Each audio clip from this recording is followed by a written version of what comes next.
Hello students, good morning. कैसे हैं आप लोग? आई होप आप लोग अच्छे होंगे। और आज जो प्रारंभिक शिक्षा के नवीन प्रयास एजुकेशन 4 है, उसमें जो हम लोग टॉपिक पढ़ेंगे वो मुदालियर आयोग को पढ़ेंगे 1952 से 53। ठीक है।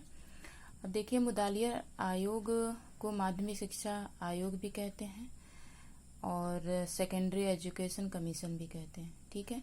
अभी इसके पिछले क्लास में हम लोगों ने राधा कृष्णन कमीशन को पढ़ा, विश्वविद्यालय शिक्षा आयोग को, और आई होप आप लोगों को वो चीज़ें, उसमें जितने भी पॉइंट थे, समझ में आया होगा। आज हम लोग मुदालियर आयोग के बारे में पढ़ेंगे और इसको समझेंगे। ठीक है, तो चलिए इसे स्टार्ट करते हैं। देखिए, केंद्रीय शिक्षा सलाहकार बोर्ड की सिफारिश पर 23 सितंबर 1952 को मद्रास विश्वविद्यालय के डॉक्टर ए लक्ष्मण स्वामी मुदालियर की अध्यक्षता में माध्यमिक शिक्षा आयोग के उद्देश्य, संगठन, पाठ्यक्रम आदि पर विचार करने के लिए इस आयोग का गठन किया गया। ठीक है। किसके सिफारिश पर? केंद्रीय शिक्षा सलाहकार बोर्ड की सिफारिश पर। और कब इस आयोग का गठन किया गया? 23 सितंबर 1952 को। ठीक है। और किसकी अध्यक्षता में किया गया? मद्रास विश्वविद्यालय के डॉक्टर ए लक्ष्मण स्वामी मुदालियर की अध्यक्षता में। ठीक है। चलिए आगे चलते हैं, इसके उद्देश्य को पढ़ते हैं कि इस आयोग को लाने का उद्देश्य क्या रहा। क्योंकि अभी पिछले क्लास में हम लोगों ने उच्च शिक्षा के बारे में पढ़ा, हायर एजुकेशन, है ना, राधा कृष्णन कमीशन के बारे में। तो अब ये माध्यमिक शिक्षा जो है, या माध्यमिक शिक्षा जो आयोग है, ये तो इसको लाने का उद्देश्य क्या था, या इस आयोग का कार्यक्षेत्र कह लीजिए, या इसका उद्देश्य हम लोग मतलब पढ़ेंगे कि इसमें इस आयोग के अंतर्गत मतलब क्या क्या पॉइंट था जिसके तहत इस आयोग की नियुक्ति की गई। ठीक है।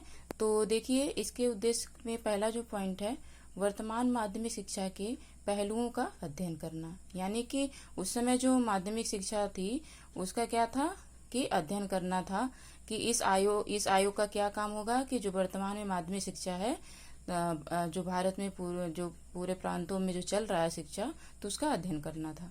ठीक है। दूसरा उद्देश्य क्या था? माध्यमिक शिक्षा के उद्देश्य, विषय वस्तु और उनका संगठन करना। मतलब माध्यमिक शिक्षा के उद्देश्य क्या है, उसके विषय वस्तु क्या है, उनका संगठन करना। ठीक है। यानी कि उसके उद्देश्य को समझना, उसके कंटेंट को समझना, और फिर उसको समझने के बाद उस पर विचार विमर्श करना। ठीक है।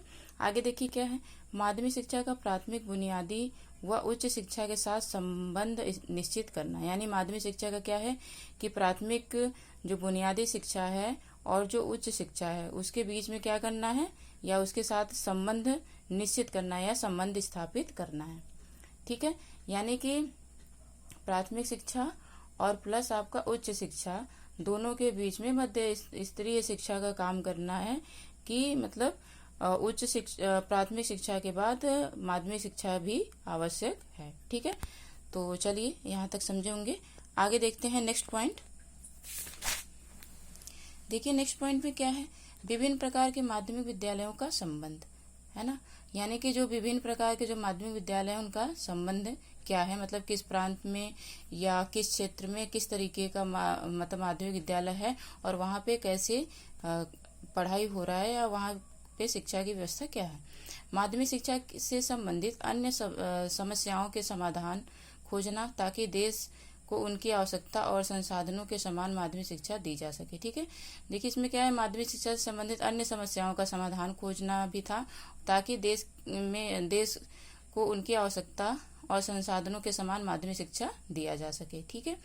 यानी कि इसमें जो समस्याएं थी माध्यमिक शिक्षा से रिलेटेड, तो उस समस्याओं का समाधान भी खोजना था, और उनकी आवश्यकता क्या है माध्यमिक शिक्षा की, तो उस आवश्यकता को भी पूरा करने के लिए इस आयोग का गठन किया गया। ठीक है।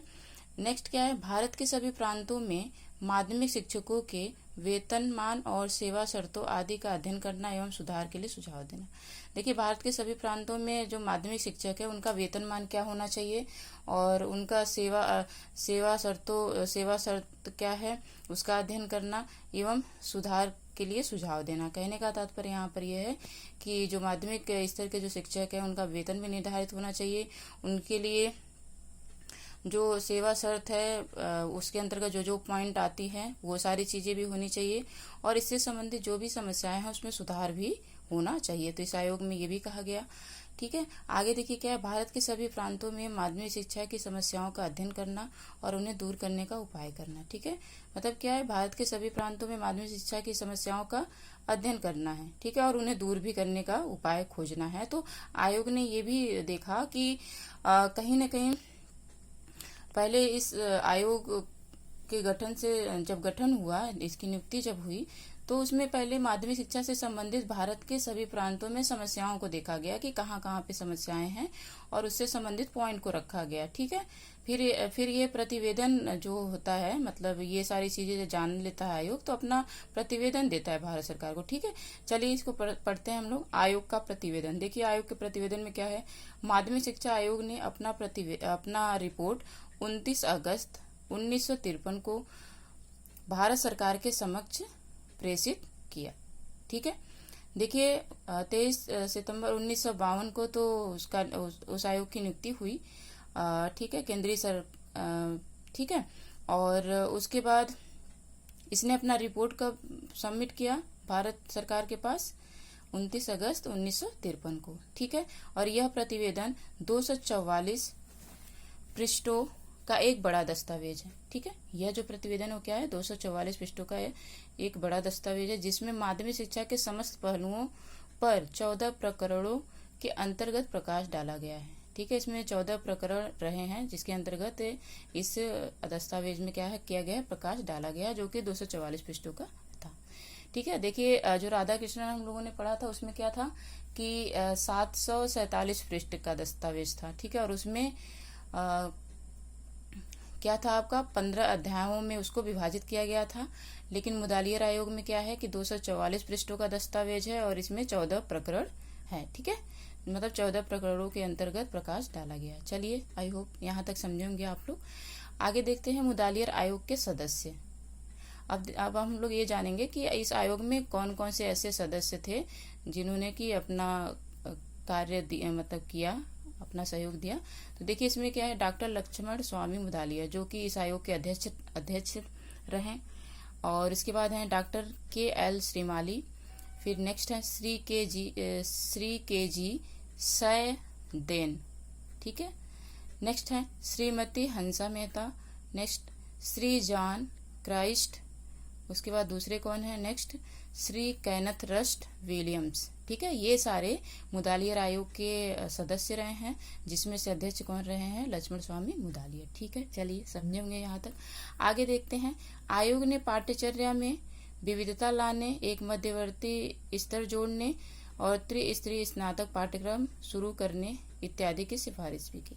कहने का तात्पर्य यहाँ पर यह है कि इस आयोग ने जो पाठ्यक्रम में क्या किया कि विविधता लाने की भी कोशिश रखी, मतलब कोशिश की, और मध्यवर्ती स्तर जोड़ने की। कहने का मतलब यहाँ पर यह है कि प्राथमिक शिक्षा प्लस उच्च शिक्षा के बीच में जो मध्यवर्ती स्तर है, तो इसको जोड़ने का कार्य इसने किया। कहने का तात्पर्य यहाँ पर यह है कि इसका कहना यह था कि प्राथमिक शिक्षा करने के बाद माध्यमिक शिक्षा में कुछ ऐसे विषय होना चाहिए जो कि उच्च शिक्षा में विद्यार्थियों को काम आए और जो कि उनके लिए ज्ञानवर्धक भी हो। ठीक है, और देखिए इसमें क्या कहा गया, त्रिस्तरीय स्नातक पाठ्यक्रम भी शुरू करने इत्यादि, यानी इसमें त्रिस्तरीय स्नातक पाठ्यक्रम शुरू करने का भी सुझाव दिया गया था। ठीक है, सुझाव मतलब बात कही गई थी इसमें, अभी सुझाव तो हम लोग आगे पढ़ेंगे। ठीक, आगे देखिए क्या है, इस आयोग को डॉक्टर लक्ष्मण स्वामी मुदालियर के नाम पर ही मुदालियर आयोग कहा जाता है। ध्यान दीजिएगा, इम्पोर्टेंट है ये भी टॉपिक, है ना। तो इस आयोग में भी क्या है, जैसे स्वामी जो मुदालियर हैं, तो इन्हीं के नाम पर इस आयोग का भी मतलब मुदालियर आयोग नाम पड़ा, और इसे मुदालियर आयोग के नाम से जाना जाता है। चलिए ठीक है, आई थिंक आप लोगों को यहाँ तक समझ में आया होगा, और नेक्स्ट वीडियो में हम लोग इसके आगे पढ़ेंगे, इसके प्रमुख सुझाव एवं सिफारिशें। ठीक है, तो चलिए आज के लिए इतना ही। Okay students, thank you.